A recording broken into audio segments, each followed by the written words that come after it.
Most people have improved their lives tremendously by coming to the city from very poor rural areas. I mean, the city grew this way for the last 40 years. The city provided opportunity, economic growth and development, health services, education. This is good for people. What's bad for people is the intensity of our existence, the pollution it creates, our depletion of the resources, the issues of stress, the intensity of city life, our consumption of energy, our generation of dust.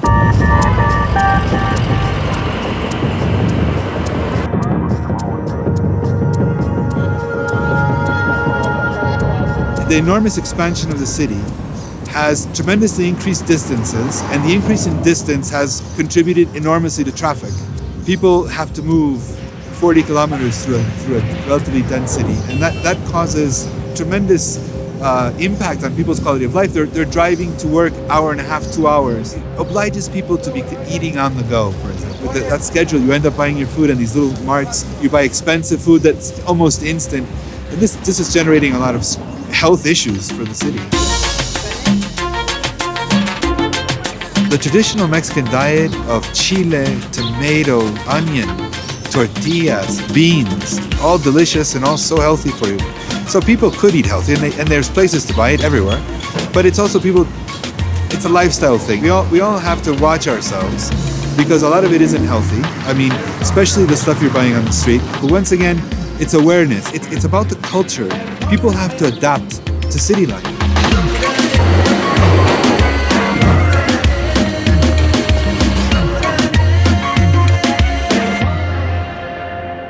In Mexico City, we have a tremendous challenge treating water because of a great deal of activity of production in the city. Solvents are often disposed of in the sewage system.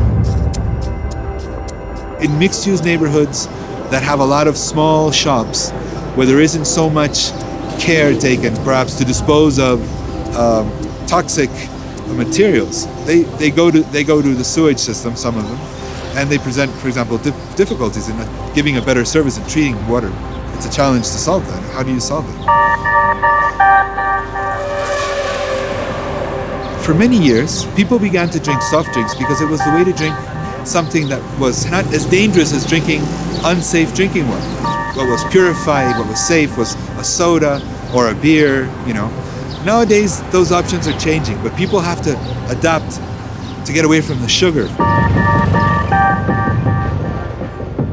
We are a city that attracts people from the very poor rural areas, a continuous flow of migration.